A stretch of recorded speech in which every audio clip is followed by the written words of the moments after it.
ನಮಸ್ಕಾರ ಮಾಡ್ತಾ ದಿವಸ ಬಡಾವಣೆಯಲ್ಲಿ ಸ್ನೇಹಿತರಂತ ಹುಟ್ಟುಹಬ್ಬವನ್ನು ಆಚರಿಸೋಕ್ಕೆ ನಾವು ಚಿಕ್ಕನವರು ಎಲ್ಲ ಸ್ನೇಹಿತರು ಕೂಡ ಇವತ್ತು ಆಗಮಿಸಿ ಅವರಿಗೆ ಒಂದು ಶುಭಾಶಯವನ್ನು ಅಂತ ಮುಂದಿನ ದಿನಗಳಲ್ಲಿ ಅವರು ಒಳ್ಳೆಯ ಒಂದು ಅಧಿಕಾರವನ್ನು ಸಿಗಲಿ ಅಂತ ಆಶಿಸ್ತಾ ಅವರಿಗೆ ವಿಶ್ ಮಾಡೋಕ್ಕೆ ಬಂದಿದ್ದೀವಿ.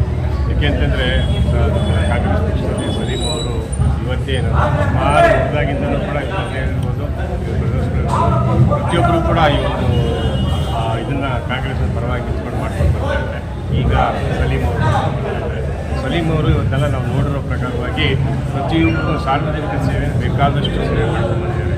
ಈಗಲೂ ಕೂಡ ಪ್ರತಿ ವರ್ಷ ಏನಾದರೂ ಒಂದು ಮಾಡ್ತಾ ಇರ್ತಾರೆ. ಈ ವರ್ಷವೂ ಕೂಡ ಸುಮಾರು 250-300 ಜನಕ್ಕೆ SIR ಒಂದು ಇದಕ್ಕೋಸ್ಕರ SIR ಇಂದ ಒಂದು 250-300 ಜನಕ್ಕೆ ರೆಸಿಡೆನ್ಷಿಯಲ್ ಸರ್ಟಿಫಿಕೇಟನ್ನು ಅವರೇ ದುಡ್ಡು ಹಾಕ್ಬಿಟ್ಟು ಅವರೇ ಫಿಲಪ್ ಮಾಡಿ ಪ್ರತಿಯೊಬ್ಬರ ಮನೆಗೆ ಹೋಗಿ ಇದು ಮಾಡಿಕೊಟ್ಟು ಫ್ರೀಯಾಗಿ ಮಾಡುವಂಥ ಕೆಲಸವನ್ನು ಇವತ್ತು ಮಾಡ್ತೀನಿ ಅಂತ ಇವತ್ತು ಅನೌನ್ಸ್ ಮಾಡ್ತಾ ಇದ್ದಾರೆ.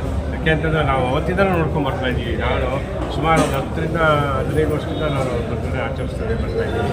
ನಾವು ಬಂದಾಗೆಲ್ಲ ಏನಾದರೂ ಒಂದು ಮಾಡ್ತಾನೆ ಇರ್ತಾರೆ. ವರ್ಷದಿಂದ ಬಡಬಗ್ಗರಿಗೆ ಮನೆ ಕಟ್ಟಿಸುವಂಥ ವ್ಯವಸ್ಥೆ ಇರ್ಬೋದು, ಅದಕ್ಕೂ ಮುಂಚೆ ಮನೆ ಕಟ್ಟಿಸೋದಕ್ಕೆ ಸಹಾಯ ಮಾಡ್ತಿರ್ಬೋದು.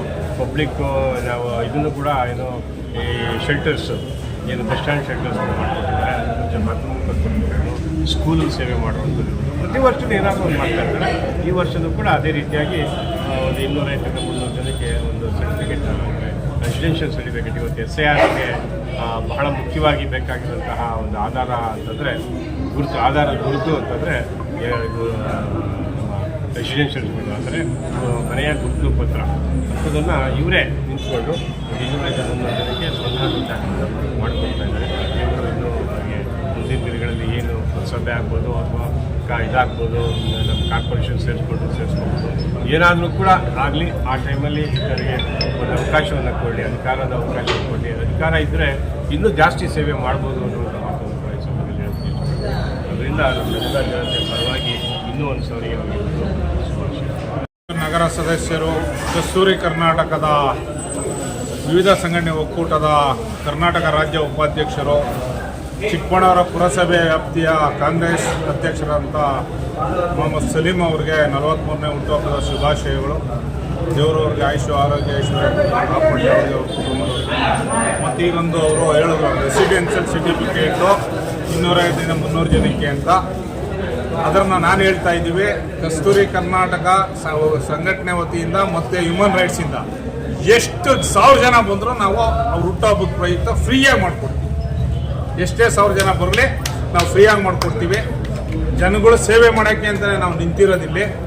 ಜನಗಳಿಗೋಸ್ಕರ ಏನು ಮಾಡೋಕ್ಕೂ ನಾವೆಲ್ಲ ರೆಡಿ ಇದ್ದೀವಿ. ಅದರಲ್ಲೂ ಸರಳ ಸಜ್ಜನಕ್ಕೆ ವ್ಯಕ್ತಿಯವರು ಅವರ ಇದರಲ್ಲಿ ಅವ್ರಿಗೆ ಇನ್ನೂ ಜನಸೇವೆ ಮಾಡೋದ್ರ ಶಕ್ತಿ ಕೊಟ್ಟು ಈ ಒಂದು ಕಾರ್ಯಕ್ರಮಕ್ಕೆ ನಮ್ಮ ಮಾಜಿ ಕಾರ್ಪೊರೇಟರ್ ಅಂತ ಸೋದರ ಸಮ ಅಂತ ನಾಗಭೂಷಣ್ ಸಾರು, ಅನ್ಸೂಯಕ್ಕವರು ಎಲ್ಲ ಬಂದಿದ್ದಾರೆ, ಎಲ್ಲ ಶುಭ ಹಾರೈಸಿದ್ದಾರೆ. ಇಲ್ಲಿ ಆಗಮಿಸಿ ಎಲ್ಲ ಶುಭ ಹಾರೈಸಿರ್ತಕ್ಕಂಥ ಎಲ್ಲ ವಿವಿಧ ಸಂಘಟನೆಯ ಅಧ್ಯಕ್ಷರುಗಳಿಗೆ ಮತ್ತು ಕಾಂಗ್ರೆಸ್ ಮುಖಂಡರುಗಳಿಗೆ ಮತ್ತು ಎಲ್ಲ ಅಂದರೆ ಪಾರ್ಟಿ ಇಲ್ಲ, ಎಲ್ಲ ಪಾರ್ಟಿಯವರು ಬಂದಿದ್ದಾರೆ. ಎಲ್ಲರಿಗೂ ಧನ್ಯವಾದ ಹೇಳಕ್ಕೆ ಇಷ್ಟಪಡ್ತೀನಿ. ನಮ್ಮ ಹಿತೈಷಿಗಳು, ನಮ್ಮ ಎಲ್ಲ ಹಿತೈಷಿಗಳು, ನಮ್ಮ ಹಿರಿಯರು, ನಮ್ಮ ಹಿರಿಯರು, ಈ ವರ್ಷ ಹುಟ್ಟುಹಬ್ಬ ಬೇಡ ಅಂತ ಹೇಳಿದೆ. ಆದ್ರೂ ನಮ್ಮ ಅಭಿಮಾನಿಗಳು, ನಮ್ಮ ಸ್ನೇಹಿತರೆಲ್ಲರೂ ಇಲ್ಲ ಮಾಡೇ ಮಾಡಿ ಅಂತ ಹೇಳಿದ್ರು. ತುಂಬ ಸರಳವಾಗಿ ಇದು ಮಾಡ್ಕೊಳ್ತಾ ಇದ್ದೀವಿ. ಅದು ಇದೇ ರೀತಿ ನಾನು ನನ್ನ ಹುಟ್ಟುಹಬ್ಬದ ಪ್ರಯುಕ್ತ ನಾನೊಂದು 250-300 ರೆಸಿಡೆನ್ಷಿಯಲ್ ಸರ್ಟಿಫಿಕೇಟ್, ಯಾಕಂತ ಹೇಳಿದರೆ ಇವತ್ತು ಮತದಾನ ಯಾರ್ದು ವೋಟರ್ ಲಿಸ್ಟಲ್ಲಿ ಇದಾಗೋದಿಲ್ಲ, ಅವ್ರಿಗೆ ರೆಸಿಡೆನ್ಸ್ ಸರ್ಟಿಫಿಕೇಟು ಬೇಕೇ ಬೇಕು. ಮಾನ್ಯ ಮುಖ್ಯಮಂತ್ರಿಗಳು ಹೇಳಿದರೆ ಅದಕ್ಕೂ ರೆಸಿಡೆನ್ಸ್ ಸರ್ಟಿಫಿಕೇಟ್ ಮಾಡ್ಕೊಳ್ಳಿ ಅಂತ. ಅದಕ್ಕೋಸ್ಕರ ನಾನು 250 ರೆಸಿಡೆನ್ಸ್ ಸರ್ಟಿಫಿಕೇಟ್ ಮಾಡ್ಕೊಡ್ತೀನಿ ಅಂತ ಹೇಳಿದೆ. ನಮ್ಮ ಹ್ಯೂಮನ್ ರೈಟ್ಸ್ ಕಮಿಟಿಯ ರಾಜ್ಯಾಧ್ಯಕ್ಷರಾದ PM ಚಿಕ್ಕಣ್ಣವರು ಸಹಕಾರ ಕೊಡ್ತೀನಿ. 250 ಎಷ್ಟು ಜನ ಬರ್ತಾರೆ ಬಾಣಾವರದಿಂದ ಎಲ್ಲರೂ ಫ್ರೀಯಾಗಿ ರೆಸಿಡೆನ್ಸ್ ಸರ್ಟಿಫಿಕೇಟ್ ನಾವು ಮಾಡ್ಕೊಡ್ತಾ ಇದ್ದೀವಿ. ಅದೇ ರೀತಿ ನಾನು ಹುಟ್ಟುಹಬ್ಬದ ಪ್ರಯುಕ್ತ ನಿಮ್ಮೆಲ್ಲರ ಆಶೀರ್ವಾದ ಇದೇ ಥರ ಮುಂದುವರಿಲಿ. ನಾನು ಸಾರ್ವಜನಿಕ ಕೆಲಸ ಮಾಡೋಕ್ಕೆ ನಿಮ್ಮೆಲ್ಲ ಸಹಕಾರ ಬೆಂಬಲ ಇರಲಿ ಅಂತ ಈ ಸಂದರ್ಭದಲ್ಲಿ ಹೇಳ್ತೀನಿ.